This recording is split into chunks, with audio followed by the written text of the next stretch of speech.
Hello, আশা করি সবাই ভালো আছেন। আজকে আমি আপনাদের সাথে কথা বলবো নওয়াজুদ্দিন অভিনীত ৩ টা এমন ভালো সিনেমা নিয়ে যেগুলা আপনার জীবনে ইতিবাচক প্রভাব ফেলতে পারে।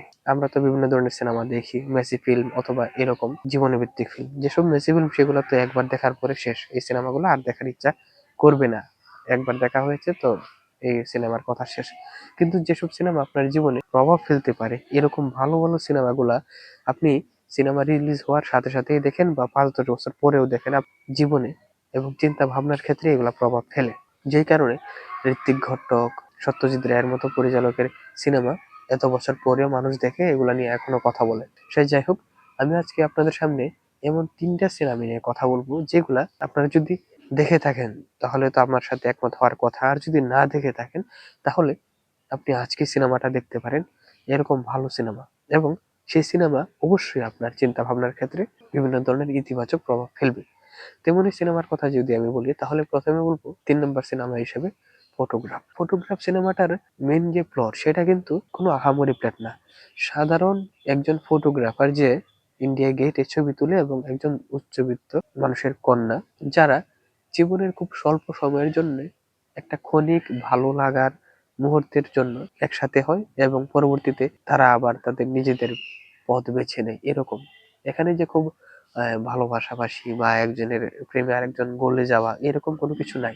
এই সিনেমাতে অল্প ডায়লগ রয়েছে কিন্তু অভিনয় বেশি রয়েছে, এবং সেই অল্প ডায়লগ এবং অভিনয় বেশি দিয়ে তারা আমাদের চোখের সামনে এমন একটা দিক দেখাতে চেয়েছেন, আমার কাছে মনে হয়েছে যে আমরা যারা উচ্চবিত্ত রয়েছে আমাদের সমাজে, তারা অনেকেই রয়েছে যারা প্রতিদিন একই ধরনের রুটিনে জীবন করেন, যে কারণে তাদের জীবন অনেক সময় তাদের কাছে বোরিং হয়ে যায়। তারা জীবনে আনন্দ খুব কম খুঁজে পান। অন্যদিকে যেমন অনেক মানুষ রয়েছে যারা তাদের জীবনে আনন্দ খুঁজে পায় না টাকার অভাবে, কারণ তারা তো পেটের চিন্তাতেই দিন পার করতে হয়। তেমনি ২ টা ক্যারেক্টার হচ্ছে ফটোগ্রাফার হিসেবে নওয়াজুদ্দিন সিদ্দিকী এবং উচ্চবিত্তের কন্যা হিসেবে সানিয়া মালহোত্রা। এদের যেসব ডায়লগ রয়েছে তার চাইতে বড় ডায়লগ ব্যাপার হচ্ছে যে তাদের এক্সপ্রেশন। যেমন সানিয়া মালহোত্রার ক্যারেক্টারে আপনি যখন দেখেন যে ধীর স্থির ও শান্ত একটা মেয়ে, কিন্তু তার জীবন তার কাছে অনেকটা বোরিং, কারণ সে একই ধরনের রুটিনে বারবার জীবন যাপন করছে। অন্যদিকে নওয়াজুদ্দিন সিদ্দিকী যে ইন্ডিয়া গেটে ছবি তুলে দিনাতিপাত করে এবং সে অর্থাভাবের কারণে বিয়ে পর্যন্ত করতে পারছে না, অথচ তার দাদি তাকে বিয়ের জন্য চাপ দিচ্ছে।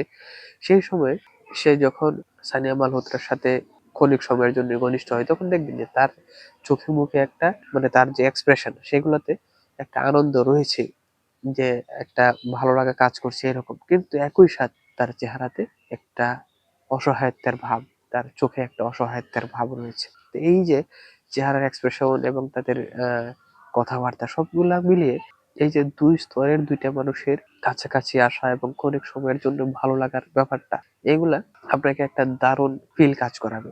আপনাদের মনের মধ্যে এরকম একটা ফিল কাজ করাবে যে আমাদের সমাজের এই তো মানুষেরা, এদের জীবন এরকম এরকম হচ্ছে বা হয়। আরেকটা বিষয় হচ্ছে এই সিনেমার একটা ওপেন এন্ডিং সিনেমা। যেমন এই সিনেমাতে এন্ডিং কি হবে সেটা কিন্তু দর্শকের উপরে ছেড়ে দেয়। তবে আমার কাছে মনে হয়েছে তারা ২ জন ২ জনের পথের দিকে এগিয়ে যায়। কারণ হচ্ছে সিনেমার শেষের দিকে নওয়াজুদ্দিন সিদ্দিকী এবং সানিয়া মালহোত্রা একটা সিনেমা দেখতে যায়। কিন্তু তারা সিনেমা দেখার শেষ না করে সিনেমা দেখার মাঝপথে বেরিয়ে চলে আসে। তারপরে একজন আরেকজনকে জিজ্ঞাসা করে যে সিনেমা না দেখে বের হয়ে চলে আসছেন কেন? তখন তাদের উত্তর ছিল এরকম যে আমরা তো এরকম জানি যে ধনী গরিবের সিনেমাগুলোতে এরকমই হয়। তারা প্রেম করে, তারা দুজনকে যতই ভালোবাসে তাদের ফ্যামিলি অর্থনৈতিক অবস্থার কারণে মেনে নেয় না, এবং তারপরে আস্তে আস্তে তারা বাস্তব জীবনের ক্ষেত্রে ২ জন ২ দিকের দিকে চলে যায়। এরকম একটা এন্ডিং দেওয়া তাদের কথাবার্তা। সেই হিসাবে মনে হয়েছে এই সিনেমার এন্ডিংটা দর্শকরা ওই রকমের ভাবতে পারে। অন্ততপক্ষে আমি এরকম ভেবেছি। তো আমার কাছে এটা অন্যতম একটা ভালো সিনেমা মনে হয়েছে। ২য় সিনেমা হিসেবে বলবো সিরিয়াস ম্যান। সুধীর মিশ্র পরিচালিত সিনেমা সিরিয়াস ম্যান, যেটা ২০২০ সালের সিনেমা। এই সিনেমাটা মনোজ জোসেফের লেখা সিরিয়াস ম্যান বই থেকেই নির্মাণ করা হয়েছে। এই সিনেমাতে নওয়াজুদ্দিন সিদ্দিকী প্রধান চরিত্রে অভিনয় করেছে। এই সিনেমার প্লটটা হচ্ছে এরকম যে এই যে আমাদের সমাজে যারা অতি দরিদ্র শ্রেণীর লোক, তারা যখন একটা মোটামুটি পজিশনে যায়, তাদের পজিশন থেকে কিরকম যায়, মনে করেন যে দিনের ৩ বেলা থেকে ১ বেলা খায়, অথবা কোনো রকমের ২ বেলা খায়, এরকম একটা জায়গা থেকে মনে করেন যে কোনো একটা ভালো কোম্পানিতে পিয়ন বা সহকারী টাইপের পদে চাকরি করে, তাদের জন্য কিন্তু এটা একটা মোটামুটি বড় পাওয়া। কিন্তু তারা যখন দেখে যে এই তাদের পভার্টি নিয়ে, তাদের অতি দরিদ্রতা নিয়ে আরো বড় লোকের আরো বড় বড় ব্যবসা করে আরো টাকা ইনকাম করে ফেলতেছে, অথচ সেই দরিদ্র লেভেলের লোকেরা তারা জীবনে তেমন কিছুই পায় না, এবং তাদেরকে নিয়ে, তাদের জীবন নিয়ে যারা বিভিন্ন কিছু তৈরি করে আরো বেশি টাকা কামাচ্ছে, তাদের জীবনের কোনো তফাৎ নাই। মানে সেই দরিদ্র লোকেরা শুধু কষ্টই করে যাচ্ছে। এরকম একটা প্রেক্ষাপটে যে ওই দরিদ্র লোকেরা যখন ব্যাপারগুলো বুঝতে পারে যে যে এরকম এরকম এরকম হচ্ছে, এবং আমি চাই না যে আমার পরবর্তী প্রজন্ম, অন্ততপক্ষে আমার ফ্যামিলি থেকে, যেন সে কষ্টে না পড়ে। তারা যেন বড় মাপের লোক হয়, বড় কিছু করে, এমনকি সায়েন্টিস্ট যদি পারে আমি বানিয়ে দিব।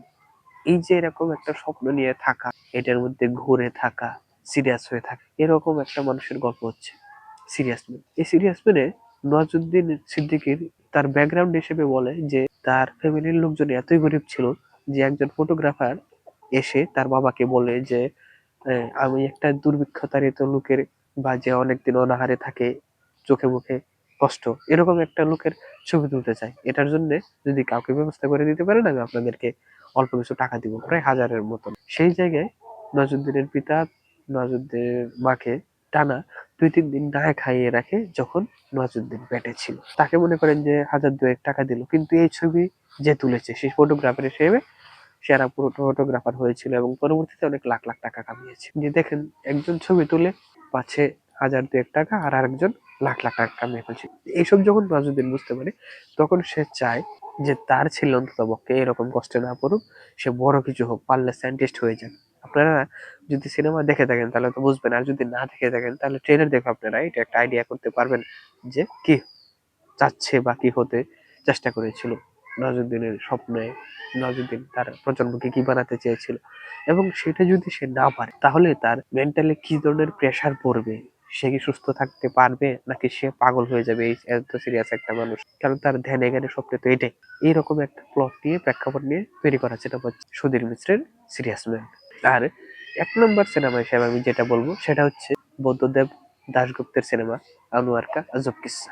আনোয়ার কা আজব কিস্সা নওয়াজুদ্দিনের লিড ক্যারেক্টারের একটা সিনেমা, কিন্তু এটা এমন একটা সিনেমা যেই সিনেমাটা দেখার পর আপনার মনে হবে যে আপনার তো এখন উচিত নিজেকে খোঁজা, নিজের যে সত্তা রয়েছে সেটা বুঝতে পারা।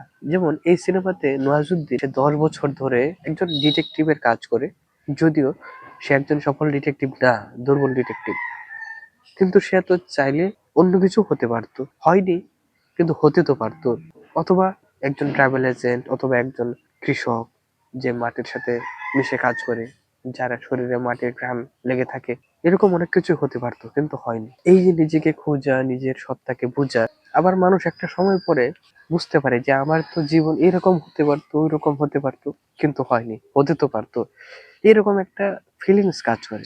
অন্ততপক্ষে আমার কাছে যখন এই সিনেমাটা দেখার সময় মনে হচ্ছিল, যে আমার কাছেও মনে হচ্ছিল যে এরকমই তো, যেমন আমি 30 ঊর্ধ্ব হয়ে গেছি, বা আমার মতন যারা রয়েছে, অথবা আমার সাথে বয়স্ক লোক, এবং তাদের কথাতেও দেখেছি বাস্তবিক জীবনেও, যে আমরা একসময় মনে করি, বা এখনো আমার কাছে মনে হয় যে আমাদের জীবন তো অন্যভাবেও তো তৈরি হতে পারতো, বা আমাদের এখন যেরকম ভাবে জীবন যাচ্ছে এটা না হয়ে অমন অমন হতে পারতো। তো অথবা আমাদের যারা সিনিয়র রয়েছে, আরো সিনিয়র সিটিজেন, তাদেরও মনে হয়েছে, আমি তাদের সাথে কথা বলে দেখছি, তাদেরও মনে হয়েছে যে তাদের ভাবনাতে যে আমাদের জীবন তো ওই রকম না হয়ে ওই রকম হতে পারতো, আমরা এখন যে লাইফ লিড করছি সেটা না হয়তো আরো ভালো হতে পারতো, অথবা আমরা যেরকম স্বপ্ন দেখছি এরকম হতে পারতো, কিন্তু হয়নি।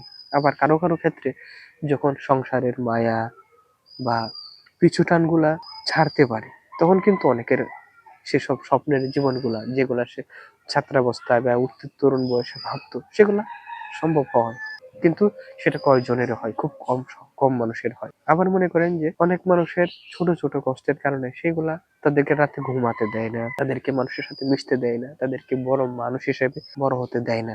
এরকম অনেক ধরনের ফিলিংস কাজ করাবে এই সিনেমাটা। এই সিনেমাটা 2013 সালের সিনেমা। আমি এই যে 25 সালের ডিসেম্বরে এসে আমি আপনাদের সাথে কথা বলছি, আপনি সেই 12 বছর আগে সিনেমাটা দেখেন, আমার দৃঢ় বিশ্বাস আপনি এখনো এই সিনেমাটা দেখার পরে মনে হবে যে না, আমি একটা খুব ভালো মানের সিনেমা দেখেছি। যে সিনেমাটা আমার মনের মধ্যে একটা ফিলিংস কাজ করাচ্ছে, যে নিজেকে খোঁজার, নিজেকে বোঝার, নিজের সত্তাকে দেখার। নওয়াজুদ্দিন সিদ্দিকীও এখানে তাই করে। আবার নওয়াজুদ্দিন সিদ্দিকীর যে এই ফিলিংসটা কাজ করে সেটা আসলে পঙ্কজ ত্রিপাঠীর সাথে সাক্ষাৎ হওয়ার পর এই সিনেমাতে পঙ্কজ ত্রিপাঠী রয়েছে যে তার সংসারের পিছু টান, মায়া এগুলা ছেড়ে সেই যে নিজের স্বপ্ন দেখতো যে আমি তরুণ বয়সে স্বপ্ন দেখতো যে আমি বড় হয়ে সাগরের পাড়ে কিছুদিন থাকবো, অনেক মাছ খাবো সাগরে, তারপরে যদি পারি আমি বিভিন্ন পাহাড়ে থাকবো, অ্যান্টার্কটিকা চলে যাব, ওইখানে বরফের মধ্যে থাকবো অথবা কানাডা চলে যাব। কিন্তু সংসারের মায়া, পিছু টান এগুলার কারণে আসলে মানুষ নিজের সত্তাকে হারিয়ে ফেলে। সে আসলে যা স্বপ্ন দেখে সেগুলো হয় না। কিন্তু হতে তো পারতো, অনেক কিছু হতে পারতো জীবনে। সেরকম নিজেকে খোঁজা, নিজেকে বোঝা, নিজেকে দেখার মতন একটা ফিলিংস কাজ করাবে আপনার জীবনের ভাবনা চিন্তা ভাবনাতে ইতিবাচক প্রভাব ফেলার মতন একটা সিনেমা হচ্ছে আনোয়ার কা আজব কিস্সা। এই ছিল আমার কথা। আপনারা যারা এই সিনেমা দেখে ফেলেছেন ইতিমধ্যে তাদের কেমন লেগেছে সেটা আমাদেরকে জানান, আর যারা এখনো দেখেন নাই তারা অবশ্যই এই সিনেমাগুলো দেখতে পারেন। অন্তত পক্ষে আমি যে তিনটা বলেছি এখান থেকে যদি একটা দেখেন তাহলে বলবো আনোয়ার কা আজব কিস্সা দেখেন, দুর্দান্ত সিনেমা। এই ছিল আমার কথা। আর আপনারা সিনেমা নিয়ে নতুন নতুন তথ্য পেতে, রিভিউ পেতে এবং আপডেট পেতে আমাদের সাথেই থাকুন। আজকে তাহলে এ পর্যন্ত। সবাইকে ধন্যবাদ।